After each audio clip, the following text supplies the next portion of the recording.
So I thought I'd make a quick little sequel video to the last replay that we watched, where we looked at an Underlord game. The things that we struggled in that game was buying enough regen and taking good fights versus bad fights, knowing when to look for fights, and playing around our strong item timings. So I went and played an Underlord game, and I was like, I'm just gonna make a quick game. This looked like a good game to pick Underlord to show off these principles, these techniques that I mentioned. So I went ahead and picked Underlord. Honestly, I don't play Underlord much at all. It's been hundreds of games since my last game as Underlord, but it ended up being a great Underlord match. It felt very enjoyable. This game we got really far behind, actually. Legion had a great lane. If you look at the net, where's 10 minutes in, she's complete free farm. Spin got shut down pretty hard. It's pretty bad. But I end up winning my lane. We end up coming back after a series of good fights, knowing what fights are good to take when the enemy team does not know what are good fights. Ends up making the difference this game. So I thought I'd go in and show just how the principles from the last video can affect the game and just how drastic the implications are to buying regen in lane. So we're just going to go ahead and skip to the laning phase.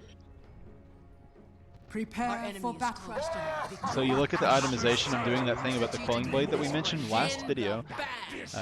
I'm queuing up the Quelling Blade and then buying something that's better for fighting at the rune, and then shipping the Quelling Blade. It's just a little more efficient. You'll see higher MMR players do this a lot. 30 seconds to battle. They end up not fighting us on the rune, The battle so it doesn't matter. But by the time the creeps meet, my Quelling Blade's almost here. I don't even need it. So I see this, and I immediately think, okay, it's a double ranged enemy lane versus a melee hero like Underlord. I can't really do much against that. They're just gonna hit me. They're just gonna hit me like 5,000 times. I'm gonna take a bajillion damage and eventually run out of regen. So the first thing I do, I queue up more regen. You are going to have your mind blown, just wide open, by how much regen I buy. I buy like 5 sets of tangos and like 4 salves this lane, and I end up winning lane and being rich as hell. Even though I'm spending like 1,000 gold on regen, it's the power of having enough health to do what you need to do. So you'll see just how many. I'll just let you watch. I Firestorm here. Typically when you Firestorm, you want to be throwing it on the creeps. But in this lane, I'm recognizing that they're both ranged heroes. They're going to be standing here instead of right on the creeps. If it was a PA or something, I'd be using it right on the creep wave. But they don't want to stand next to the creeps, because if they try and hit me then, they're going to get hit by the creeps. And like we learned last video, you don't want that. It's not worth it for them. You can just walk up and hit them and trade favorably then. So they know and understand that, so they're not going to walk up to the creep wave and hit us. They're just going to stand in the Firestorm and take 300 damage or let me free farm the wave. And we're going to skip through the laning phase. I've already queued up a tango, even though I have a tango in south left and 1 active. I effectively have 2 tangos in the cell. I'm already queuing up more cells. Or tangos.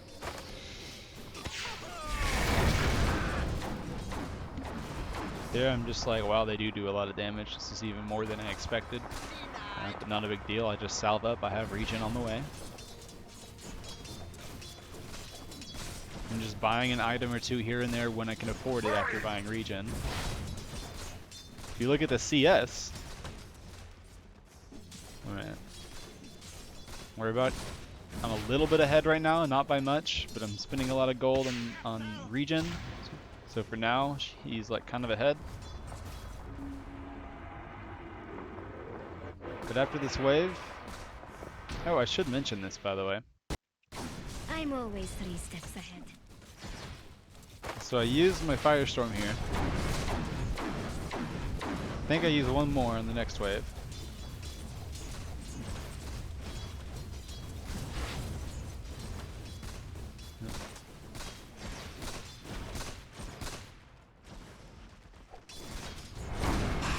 Use this last Firestorm immediately.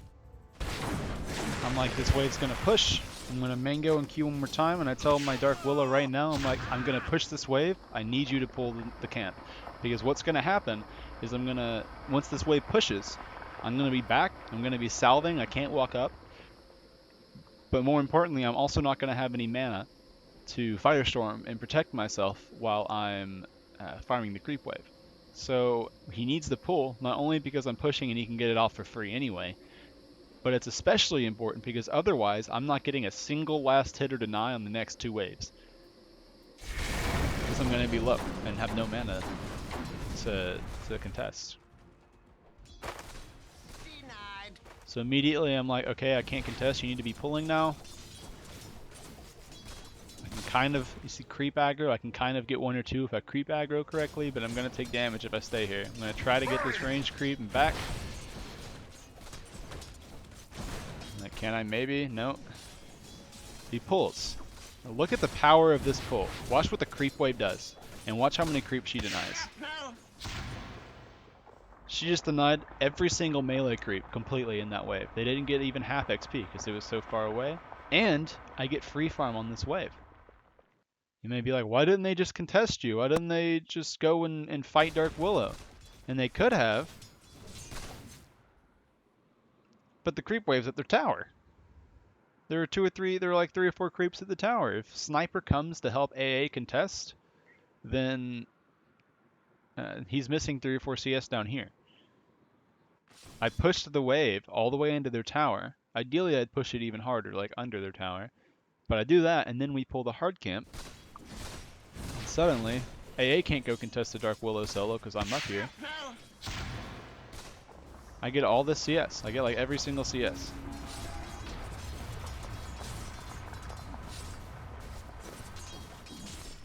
And, you look, I'm bringing more regen, more mana, and more tangos, so I can keep doing what I've been doing. Even though I bought all this regen, I'm ahead in net worth. And we're ahead in, we end up being ahead in XP over time. I'm buying regen items too. I'm just itemizing for the wave. I'm not even getting boots first because they have double slow. They're not even trying to kill me. They're just trying to harass me down until I can't walk up anymore. So I'm just buying more regen. Like, look, I don't care. I'm buying more regen, just as much regen as I can possibly squeeze into my build, because that's all that I care about against this lane. I even buy salves and stuff to go with it too. I mean, look, I think I have a salve with these as well. Yeah, so not only do I have a tango left, I'm also bringing a salve, and I'm bringing 2 rings of regen. Regen is just that important. And notice once I get that, the lane's just a lot easier. Again, I'm just pushing the wave and standing in Firestorm, killing the wave as fast as possible. Preparing to keep doing it. And this is basically just the rest of the laning phase. I push, try to get Dark Willow to pull. AA feeds. I'm just pushing the wave and backing. They can't harass me much if I kill the wave so fast that they can't hit me more than like 4 seconds. Just kill the wave fast and back. And then I pull because the wave's pushing so hard. Is under attack. If you look, they can't contest this. The reason I can pull here is because I just pushed the wave into their tower. They're under tower with a siege creep, so I'm going to pull. They can't walk up and contest me quite yet. They're going to be a little late. So yet again, I can pull. The reason I pull here is because I'm out of regen. I'm out of regen, so if I walk up to do what I've been doing, I'm going to potentially die, if not take too much damage to go for the next wave. So I'm pulling because I understand that if I don't pull, I'm going to take too much damage. I've run out of regen. I'm going to bring it to my tower where it's a lot easier to take damage and not care. I'm bad and miss a CS. It's okay. And again, I'm just queuing the wave at this point and then backing. Radiant's top tower is under attack. Pulling when available. I bought double regen. You'll notice I just end up not caring when people go on me.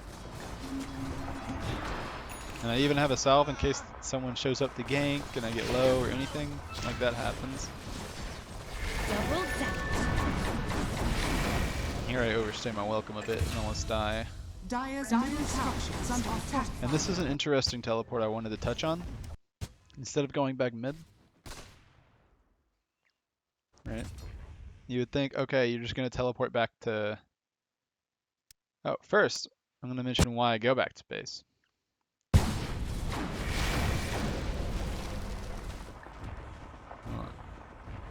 I have 18 HP. By the time I get back to half HP or any type of HP that I can walk up without being scared of dying, I've missed 2 or 3 waves. That's just not worth it. It's not. I could go to base, get full. So I'm going to base. I'm already halfway there. Now I'm going to let my Dark Willow get some solo XP. He Never even had gets a kill. chance. So I go to base. Dire's middle tower And is here- under attack. I feel like I'm watching Dire's top. I'm looking on Dire's the middle minimap. tower I'm watching is top. under Silencer attack. TP top. So just to be efficient, I have Dark Willow bottom already. Dire's Now she's getting the structures are XP bottom. fortified. No one's mid getting these creeps that are dying. So I teleport mid real quick just to get the wave. And so our team ends up getting the XP and gold at least. And so we're being more efficient as a team more than looking at efficient as a player. And then as soon as Silencer's back, Radiant's I'm like, middle alright, tower back to is what I was under doing. attack. You have the freedom to do what you want in a game of Dota, as long as mid is being protected. If you're protecting the objective you're supposed to protect, then when someone else can do it for you, you have the freedom to Radiant's do other turret things, like has press your been sniper. So now I've bought a cloak, because I've recognized all the damage that I'm taking is from shrapnel and AA blasts. So if I get a cloak, it just makes my region that more effective. I'm not even buying tangos at this point. I think I do buy some more though, just because I understand they're about to be leading more levels, doing more damage. Cloak might not be enough. Just to be safe, I buy some more. So even though I've bought like 3 sets of tangos, a salve, a double ring of regen, I bought like 2 or 3 salves. I think I've already called it actually. No, but I buy another set of tango and salves. Dire's top tower is under attack. Radiant's bottom tower is under attack. Here I'm just, continuing to push the bottom wave, keep Sniper here. He doesn't want to be here because he's middle not tower able is to under really do attack. much. I'm farming more than him by farming the wave and camps. This is efficient for me.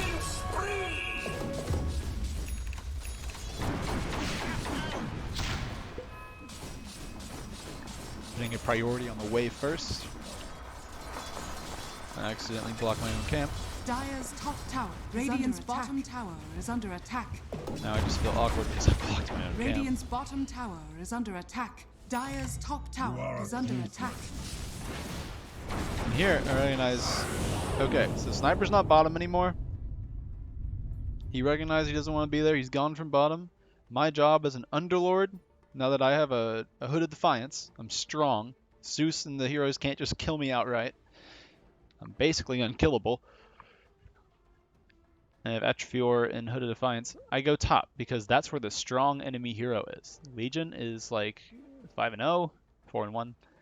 Super free farm, 30 or 40 dual damage already at 15 minutes. Finn's having a horrible game. So I'm just like, okay, they've been trying to pressure top. I'm just going to defend top. Finn can go somewhere else safe to farm. This is no longer safe for him to be. So I teleport top. I think we end up actually killing the Legion, which is great. That wasn't why I TP'd though. I'm just like, look, I'm just going to defend top. They're cutting wave.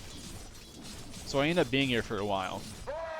So I'm going to defend the objective that they want the most right now. They want mid and top. So as long as mid is defended, I can defend top, and then that's my job done. I can do anything else in between. Defending these 2 objectives.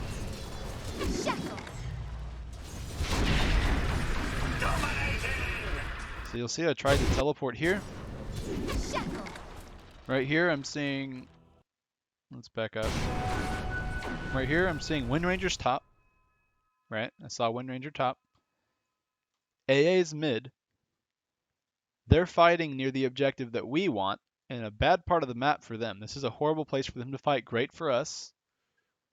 So not only do we have more heroes than them there if I teleport, It's a great place for us to fight too. So I'm trying to teleport there. It ends up not working out because it gets canceled. It's a 5-second teleport. But this is just where we want to fight. It's where we want to fight. It's away from Sven. We want this objective.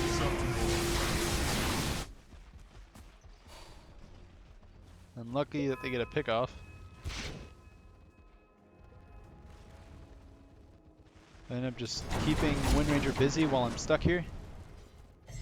I'm trying to order more teleport scrolls so I can leave soon. I don't want to be here. No. Radiant are Dire's middle tower. I just want to be defending the towers.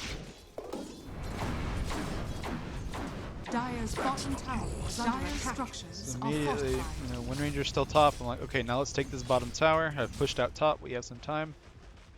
I have ult to go back top if she goes on her own. Immediately pressuring waves. I'm not looking to fight. I'm just pressuring waves.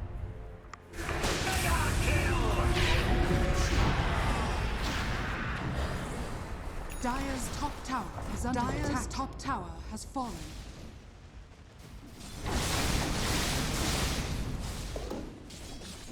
Zeus is bottom. We know that now. Right? Dire's middle tower. So gonna keep Zeus busy, gonna keep pressuring this tower. Bottom tower is under attack. Can't do anything against me because I have a hood in the neck. So I'm gonna talk about what happened here though. Okay. The reason I'm bottom is because they're pushing mid and I see that we can't defend it. Right? We're not strong enough to defend this anymore. So I'm just going to pressure bottom while I can. I'm trying to push my limits. I'm saying, okay, I feel like I can maybe go for one more wave before they react in time. I'm not sure, but I'm going to push my limits and see. I end up overstaying my welcome though. They take mid a little bit sooner than I expected. And ended up teleporting bottom quicker than I thought they would. So I end up getting caught out. It's just unlucky, it happens. So as the tower defending hero, and as a person who likes fighting and good places to fight, bottom being a great place for us to fight, I say, you know what? I'm going to go defend the bottom tower. I'm going to defend the bottom tower because the bottom part of the map is where we want to play as Dire. This is a very weak area for them to play. This is where we want to take our next objective. It just happens to be theirs too, but this is a bad place for them. So I'm like, I can defend it. I'm the tower defender. If my team wants to rat, they can rat and try and force them back. I'm just making space for Sven to farm elsewhere. I'm making it so that Sven doesn't have to be putting himself at risk of duels farming this wave. I'll do it safely. And you'll even see, she can duel me, but it's so hard to duel me because I cancel blinks, I'm tanky. There's a Shadow Demon here. I told Shadow Demon, look, I just need you to stay bottom with me so I don't get dueled, and I'll defend this tower as long as I can while Sven farms. Because Sven's having a bad game, he's our win condition, right? So I'm just trying to enable him as much as I can. Even if we end up dying, I'm just trying to stall them and make as much space as I can for our Sven as the tower defender. At this point I'm thinking, well, this isn't going great. We weren't meant to die ideally, but we're making space for our Sven.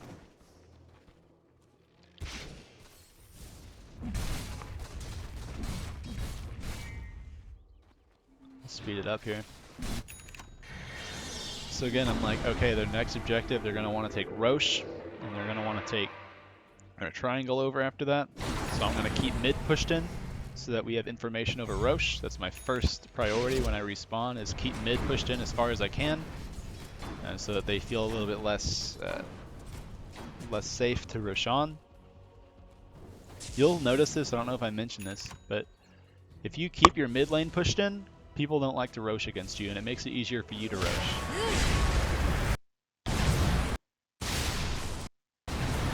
And I'm going to talk about one more thing that I saw live in the game. Like, I made this decision, I thought this through. when I was respawning and walking to the lane, I was like, okay, so the next thing I need to do is push mid. So I'm going to push mid out to their tower, and that's what I'm thinking here. I'm watching the minimap the whole time.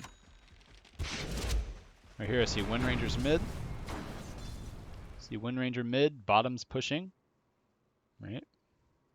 I'm like, Dark Willow, everyone, let's go up here. We saw some heroes alone top. It's not a great place for us to fight, but they're showing a hero here. Right here is the big point where I'm like, okay, big boy fight time, right? This is really a good fight now. Sniper and Wind Ranger are both not there. If this Legion walks into our jungle, I mean, we can take a fight here. Mid's pushed in, bottom's pushed in, they're showing two heroes elsewhere. So we take a fight, and this ends up being our first like good engagement of the game. We pick off Legion.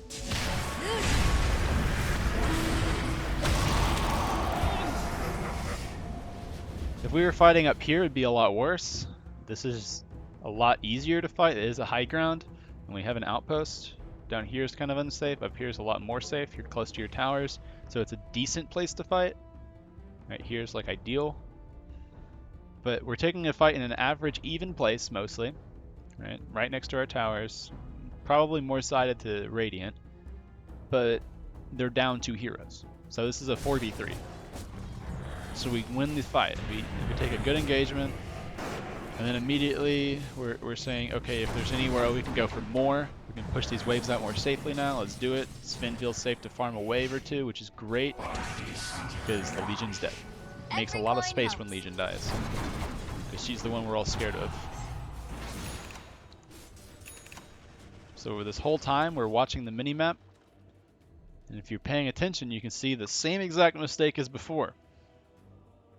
You don't see it now, but you saw it 5 seconds ago. Wind Ranger's top. There's a Legion mid. Immediately I see my heroes already, my team already recognizes that this guy's most likely alone. Silencer is global, he doesn't have to be in the fight particularly. So this Dark Willow decides I'm gonna bait. Then we're saying, okay, initiating on Sniper is always a great way to start a fight. If you can start a fight by initiating on Zeus or Sniper in any game, it's always good. Additionally, this is where we want to be fighting, so that makes it an even better fight. Then we saw Wind Ranger's top and another hero's mid.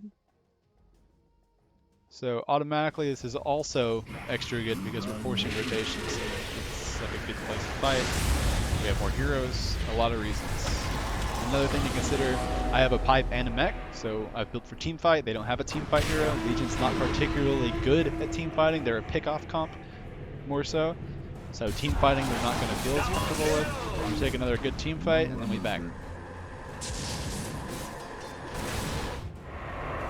I might have been able to go farther there, but I wasn't sure. I wanted to play it safe. Radiant Dire's bottom tower is under attack. And we immediately go back for more, because again, this is a great place that we want to be fighting. We're a team fight comp. We just want to fight here, period. We see snipers mid, keep going, fight, you know. So keep fighting in this area that we're winning fights in. I have a pipe against Zeus.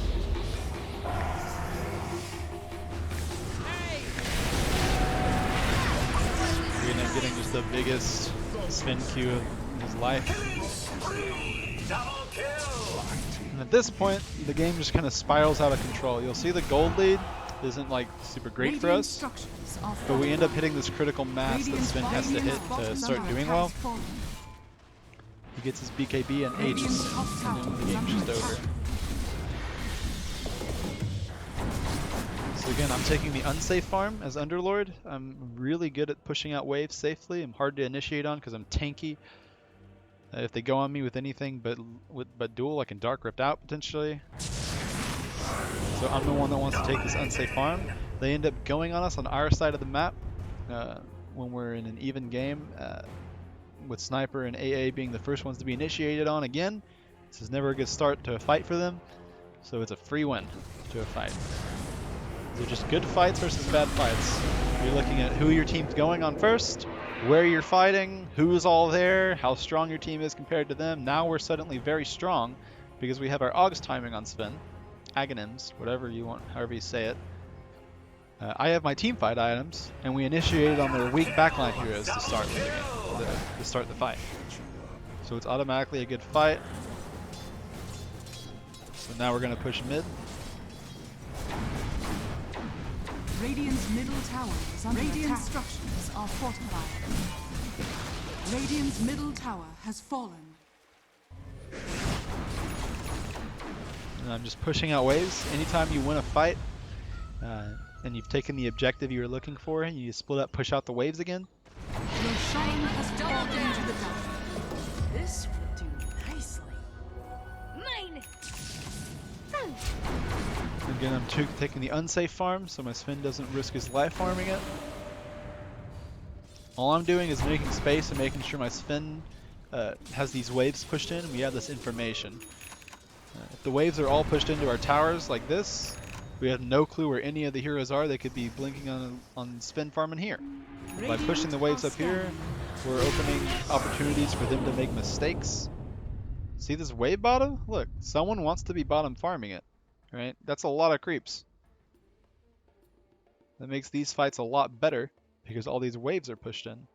And so they feel forced to either split up and push these waves out now, or force a fight 5v5 when they don't want to try and get some pickoffs when we're all together. The trick here is push a wave in and then group with your team and wait for someone to respond to the wave you pushed. Eventually someone will, and then you go kill people. They ended up coming to us here though, so we win the fight. We've hit our timing of Aghanim's BKB. This is another thing to consider is we've just hit our BKB timing on Sven. He has his ult up. We have Aghanim's BKB. This is the strongest point in the game. His biggest power spike in the entire game in Dota 2 is these two items on Sven. Maybe Deso PA with BKB is a big one too.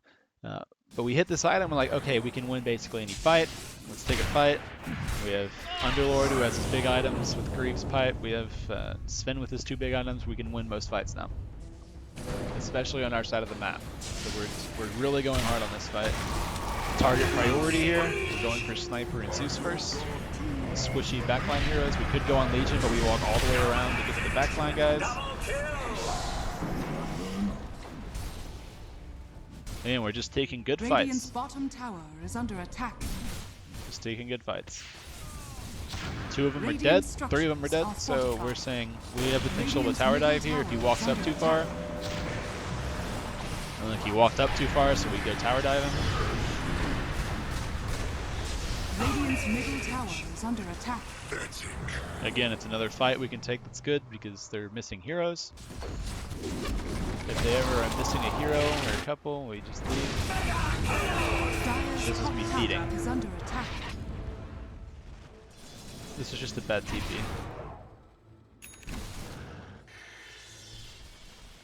The Legion is grateful. Even I make mistakes. I don't know what I was thinking.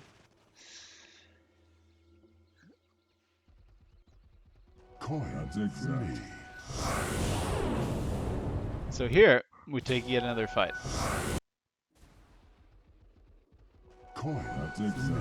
So again, this area of the map, better for us than them. It's closer to our high ground triangle area.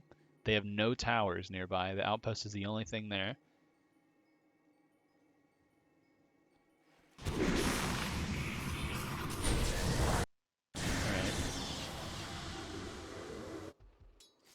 If you look, top's already pushing itself then. Sniper has shrapnel mid. So this is a good fight. Sniper's mid. Top's pushing in. This is a good area for us to fight, so I decide I'm going to go to it and help my team. We have better team fight than them, so we want to be 5v5ing them. Anyway. We end up winning yet another fight. We have our big item timing still. Here's a tip, anytime you're against Sniper or Zeus in a fight, watch what I do. You have this whole situation going on down there. You have this hero and this hero. But I could keep going for AA. He was even rooted. So I'm just like, you know what? Screw you. Where's Sniper and Zeus? If you just keep walking in Sniper and Zeus's directions in fights as a tanky offlaner, you'll win the fight. They're just gonna die. Look what happens whenever you get next to a Sniper or Zeus. Just run at them, and they're too scared to hit. It's the same thing with the Drow. If you just walk towards a Drow, and you're not being slowed. If you walk towards a Drow, she's not hitting anyone because she has to run away from Radiant's you. bottom tower is under attack. Radiant's bottom tower is Anyway, falling. we win a fight, so first thing I do, go push out the waves. I pushed out mid, next wave I can push out is top. Push out top. Radiant's top tower has fallen. I'm just pushing out waves. We want to fight and pushing out waves. Getting more information, we want to take the triangle and pushing out the waves that matter. Saying, get out of my lane.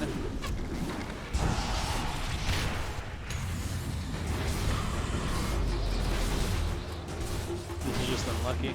We weren't finished.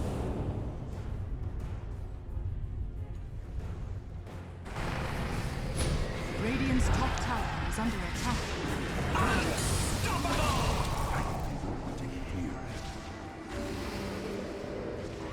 So here we're thinking, you know, our Sven's dead, right?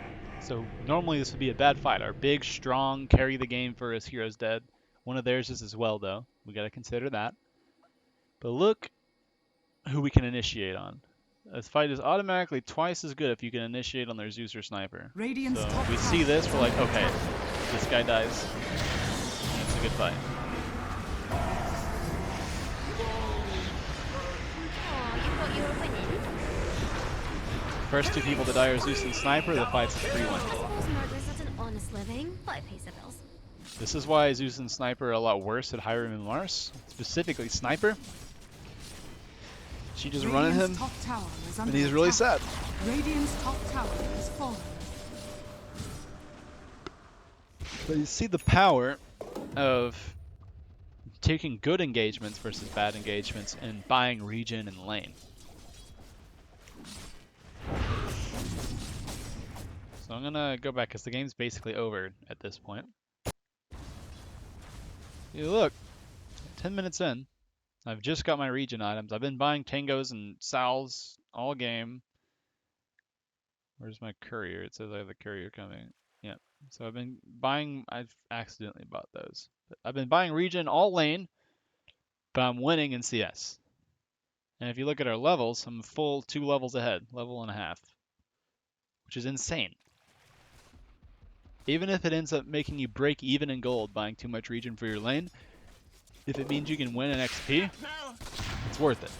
The issue in the last replay that we looked at was the Underlord did not buy enough region and never had mana or life to cast Firestorm or stay in the lane. He just had to stay back here and sap XP.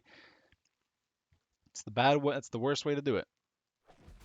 Because I bought enough region to stay active in the lane, I was able to get more denies and last hits to pay back for the gold. Radiant's courier has been I looked at how fast I'm losing HP and using my region, and then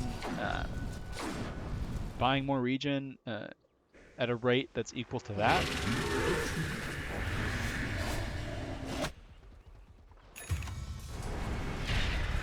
I just keep buying region for the rest, like the entire laning phase. I'm just buying region, and I end up Dire's top tower is under just attack. being the most farmed hero on the team. Radiant's bottom tower is under attack. Radiant's middle tower Slowly is under farm more and attack. more with the sniper. I'm looking at this here. Dire's Radiant's bottom tower. Really Radiant's farm now? top tower is Just under farming to attack. farm it. Just running Dire's around, bottom pushing out tower waves and is farming. under attack. The moment I get my team fight items, I want to play with my team, but until then, I'm just trying to force people to deal with me. Dire's middle tower is Farming. under attack. Keeping waves pushed out, defending towers, wave clearing. Taking the unsafe farm. I'm not jungling. Jungling is not good on your offlaner. You almost never want to be a jungling offlaner. If you're jungling and as an offlaner, something's already gone wrong. Okay, you've either gone 0-5 in lane, or you just don't know how to play offlane. Your job is to make space for your carry to farm. So the offlaner and the support's job is to, especially Underlord, is to take the unsafe farm that no one else can take. You want to be the hero that shows on the map and pushes out these waves. Like if Legion's running around looking for kills, and the only person on the minimap that's showing on these waves that everyone's spending all their precious time pushing out on our team is Underlord, the unkillable one, she's going to be really sad. Right? So like the counter to these pickoff heroes is to have a hero that doesn't die to her push out all these waves. So a good example in a match is Sand King versus Beastmaster, right? Beastmaster is a hero that uses a lot of summons, wants to push really early with a big early power spike. He's very powerful early on and wants to take a lot of towers early and press his advantage. Sand King builds a Hood of Defiance and a Vanguard, presses W in front of a tower, and that's what's Beastmaster gonna do, right?